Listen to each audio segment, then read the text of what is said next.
A fruit that teaches you how to live. Look at a peach. Soft, hollow, unimpressive from the outside. No armor, no thorns, no roar. And yet, it outlasts the apple. It outlives the walnut, because it never pretends to be hard. You have been taught that softness is weakness, that to survive, you must build walls, that to win, you must dominate. But a peach has never dominated anything, and still, it conquers, not by force, by presence. This is not a lesson from a book. This is a lesson from nature, from life, from every moment you chose to close yourself off and regretted it later. Let me show you what the peach knows, and what you forgot. This is not a lecture. This is not a motivational speech. This is not a self-help formula wrapped in fancy words. This is an invitation to stop fighting what you cannot control and start receiving what you have been avoiding. In the next 20 minutes we will walk through why softness is not weakness but strategy, how receiving 1,000 experiences prepares you for a single truth, why your pain is not a mistake, it's raw material, and how one child, one creation, one truth, one love can change everything. No shortcuts, just a mirror held gently. Let's begin. Consider a river. It does not scream at the mountain. It does not attack the rock. It simply flows, patiently, persistently, softly, until the mountain erodes and the rock cracks. Consider a mother's voice, not the loudest in the room, not the sharpest, yet it is the one you remember when you are afraid. Consider yourself, on your worst day. Did yelling help? Did force solve anything? Or did the moment you stopped fighting and started accepting actually change something? This is the paradox of the peach. It yields, yet it remains. It gives, yet it grows. Most of us have been trained to be walnuts, hard shells, hidden kernels, afraid of being crushed. But the walnut breaks under pressure. The peach ripens.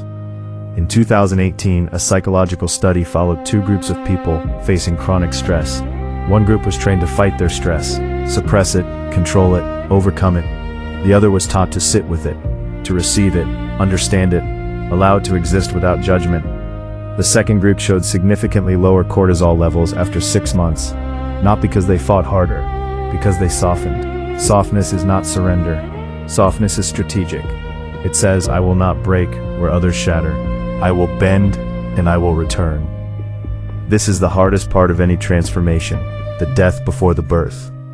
A seed does not become a tree by clinging to its form. It cracks, it breaks, it surrenders to the soil, to the dark, to the unknown, and only then does it rise. You have experienced this. Every time you ended a relationship that was no longer serving you, something new began. Every time you left a job that was draining your soul, you made space for work that matters. Every time you admitted you were wrong, you grew taller than your ego ever allowed. Dying to the old self is not tragedy, it is tuition. Consider the artist who burned all her early paintings. Critics called it madness, she called it liberation. Years later, her mature work sold for millions. When asked about her early pieces, she said, "They had to die so I could live." What are you still holding on to? A belief, a relationship, an image of yourself that has already died, but you refuse to bury it. The peach gives itself. It falls from the tree, it softens, it ferments. And from that decay, new trees grow. You are not losing anything. You are planting yourself in better soil. There is a rhythm to creation that no one teaches you. First, you receive. Then, you give. First, you are the bride, open, waiting, willing to be touched by life. Then you become the mother, full, generative, ready to bring something new into existence. But most people reverse the order. They try to give before they have received. They try to love before they have felt loved. They try to teach before they have learned. And they burn out because you cannot pour from an empty cup. Real life example. Think of the most generous person you know, the one who gives without expectation, who listens without interrupting, who shows up without needing applause. That person did not become generous by accident. They received first, from someone, somewhere, at some point, and now they are simply passing it forward. If you feel empty, exhausted, resentful, ask yourself, when was the last time you truly received? A compliment without deflecting it, a help without rejecting it, a moment of stillness without filling it with noise. The bride must come before the mother, openness before overflow.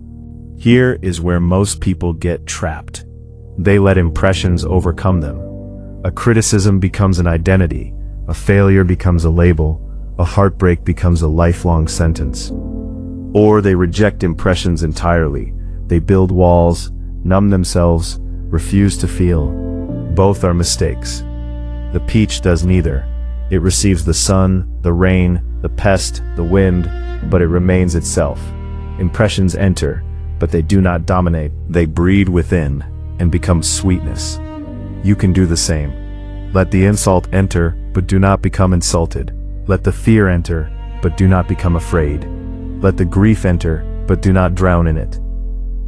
Viktor Frankl, a psychiatrist who survived the concentration camps, wrote, "Between stimulus and response, there is a space. In that space is our power to choose our response. That space is where impressions breed instead of break you. Next time someone triggers you, pause. Do not react, do not suppress, just feel the impression, raw, alive, uncomfortable. Let it stay, let it breathe, and then choose your response, not your reflex. That is mastery, not of others, of yourself." You will fall in love many times, with people, with ideas, with dreams, with failures, with detours, with wrong turns. This is not a waste. This is preparation. Each lover, each experience fertilizes the soil. Each heartbreak loosens a stone. Each failure waters the root. And from all of them one child is born. One truth that is yours alone. One creation that only you could bring into the world. Consider the writer who published 10 novels before anyone noticed. 11 failed. The 12th changed literature forever. Were those 10 a waste? No. They were the 1,000 lovers. The 12th was the child. What is your child? A business, a book, a relationship, a healed version of yourself. You don't need to know yet, but you do need to stop despising the lovers. Every wrong job prepared you for the right one. Every broken relationship taught you what you actually need. Every sleepless night of doubt was a contraction before birth. Do not curse the 1,000. They are the only reason the one will survive. When you finally give birth to that one thing, it no longer belongs to you. It becomes larger than you. It becomes the heir of fate itself. Think of the inventor whose creation outlives them, the teacher whose students become teachers, the parent whose child becomes kinder than they ever were. This child, your truth, your work, your love, will walk into the world without you. And that is not loss. That is immortality. The Greek philosopher Socrates wrote nothing. His student Plato wrote everything, and yet it is Socrates we remember, because he gave birth to a truth so powerful that it did not need his hand to carry it. What truth are you carrying that is waiting to be born? Remember the needle I promised at the beginning. Here it is.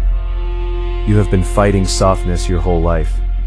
You have been told to be hard, to be strong, to never let them see you cry. And look where it has gotten you.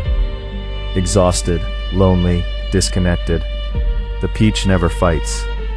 The peach receives. The peach dies to itself. The peach gives birth to what comes next. And the peach does not break. You are not a walnut. You are soft, you are hollow. You are waiting to be filled, to be transformed, to be born again. The pain you feel is not punishment. It is the sun on your skin, the rain on your roots, the hand of fate pressing gently, saying, "Ripen." My friend, you are the fruit. Not the stone, not the shell, not the armor. Soft, hollow, and more powerful than you know. If this resonated, if something in you cracked open while listening, do not close it back. Let it breathe. And come back for the next conversation.